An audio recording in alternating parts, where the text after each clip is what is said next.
12টার খবর দিনভর নিয়ে আমি অতনু রয়েছি আপনার সঙ্গে। প্রথমেই খবর রাখতে হবে শহর কলকাতার, কারণ হকার সার্ভে শুরু হলো আজ থেকে। 5 সদস্যের হাই পাওয়ার্ড কমিটি, যে কমিটি কাজ করবে এবং এই কমিটি কিভাবে কাজ করবে, কারা রয়েছেন কমিটিতে। সান্নিক প্রতিনিধি আমার সঙ্গে সরাসরি রয়েছেন। সান্নিক,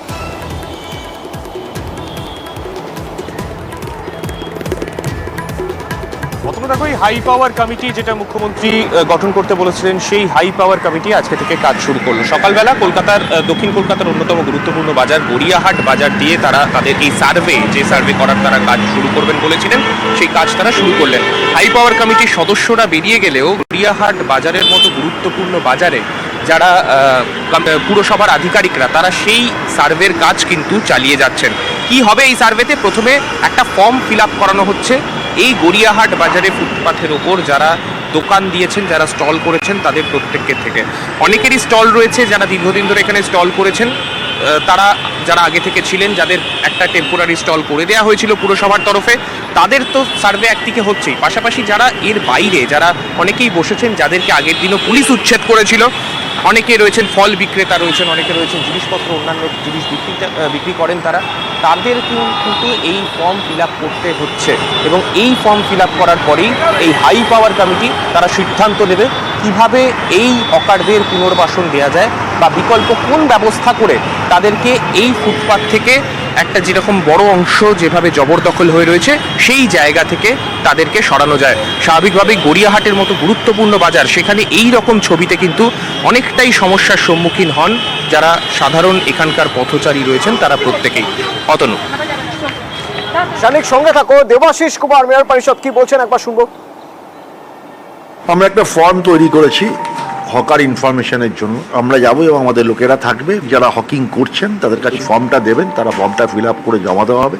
তারপর আবার কমিটি বসে সিদ্ধান্ত নেবে। আজকে শুধুমাত্র সার্ভের কাজটা শুরু হচ্ছে। সকালে গড়িয়াহাট হচ্ছে, বিকেলবেলা আমাদের একটা মিটিং আছে কলকাতা পুরসভায়, তারপরে নিউ মার্কেট আছে। মিটিংয়ে সিদ্ধান্ত হবে বাকি হাতিবাগান কবে হবে বা অন্যান্য বাজার কবে হবে, আজকে সিদ্ধান্ত হবে। কিন্তু বারবার কলকাতার গুরুত্বপূর্ণ ফুটপাত কিভাবে বেদখল হয়ে যায়, কিভাবে বারবার অভিযোগ ওঠে এবং সেই অভিযোগ ধামাচাপা পড়ে যায়, তা নিয়ে এবার প্রশ্ন উঠছে।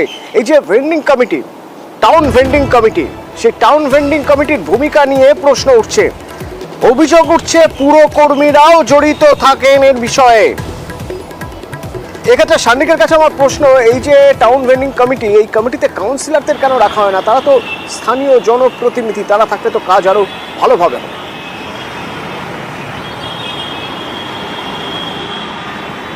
একেবারে। এবং যারা স্থানীয় কাউন্সিলর তারা যদি থাকেন, তারা কিন্তু এই গোটা এলাকায় যারা হকাররা বসছেন, যারা স্থানীয় রয়েছেন, তাদের প্রত্যেকের সাথে একটা সমন্বয় সাধন করে গোটা বিষয়টা কিন্তু সামলাতে পারবেন। কিন্তু টাউন ভেন্ডিং কমিটি যেটা গঠন করে দেওয়া হয়েছিল, সেই কমিটির কাজে কিন্তু কোথাও গিয়ে বেশ কিছু গাফিলতি থেকেই যাচ্ছে।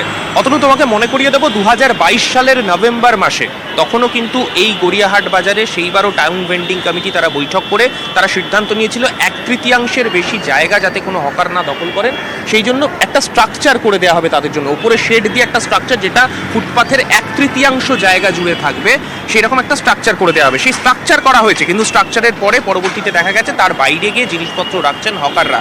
তোমার মনে থাকবে ছোট্ট সৌরদ্বীপের কথা, যে সৌরদ্বীপ বেহালা চৌরাস্তাতে, সেখানেও কিন্তু এইরকমভাবে ফুটপাথ দখলের কারণে তাকে রাস্তা দিয়ে যেতে হয়েছিল, সেই কারণে ওই একরত্তি বাচ্চা সে মারা গিয়েছিল। স্বাভাবিকভাবেই সেই টাউন ভেন্ডিং কমিটি তারা কোথায়, তারা কেন এই বিষয়ে কোনো ব্যবস্থা নেয় না পরবর্তীতে, সেই প্রশ্নগুলো কিন্তু থেকেই যাচ্ছে। অতনু, স্বাভাবিক সান্নিক। এবং টাউন ভেন্ডিং কমিটি যদি ঠিক মতো দায়িত্ব পালন করতো, তাহলে এই সৌরদ্বীপের কথা বলছিলে তুমি, সৌরদ্বীপের মৃত্যু হয়তো হতো না। এবং হকারদের উচ্ছেদ কিন্তু সরকার চায় না। মুখ্যমন্ত্রী মমতা বন্দ্যোপাধ্যায় খুব স্পষ্ট করে দিয়েছেন, আমি উচ্ছেদের কথা বলছি না, খুব স্পষ্ট করে দিয়েছেন। তিনি বলেছেন উচ্ছেদ নয়, ডেভেলপমেন্টের কথা বলছেন, উন্নতির কথা বলছেন, কিভাবে একটা অর্গানাইজড ওয়েতে কাজ করা যায় সেই কথাই তিনি বলছেন। হকার উচ্ছেদ আমার লক্ষ্য নয়। হকারদের যথেষ্ট ভালোবাসি। হকারদের নাম রেজিস্ট্রেশন থেকে শুরু করে হকিং জোন, নন হকিং জোন এবং রেস্ট্রিক্টেড জোন ঠিক করা হয়েছে। ঠিক করা হকারদের পরিচয়পত্র ইস্যু করা। এখনো যারা যোগ্য কিন্তু রেজিস্ট্রেশন পায়নি, আর একবার সার্ভে করে দেখার সুযোগ দিন।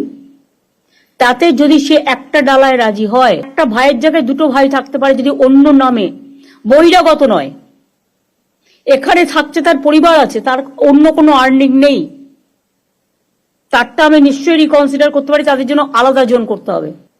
তেমনি স্টলগুলোর যদি এক একটা করে নাম্বার দেওয়া হয়, তাহলে তার যে মেটেরিয়ালটা সে সেখানে রাখুক, তার যখন প্রয়োজন সেখান থেকে নিয়ে আসুক। তাতে দরকার হলে আপনারা একটা বিল্ডিং দিন বা একটা জায়গা দিন। আমি এখন এই উচ্ছেদের মধ্যে না গিয়ে, 1 মাস যেহেতু টাইম নিয়েছে ওরা, এই 1 মাসের মধ্যে আমাদের কাজগুলো কমপ্লিট করতে হবে। আমি 1 মাস বাদে আবার বসবো।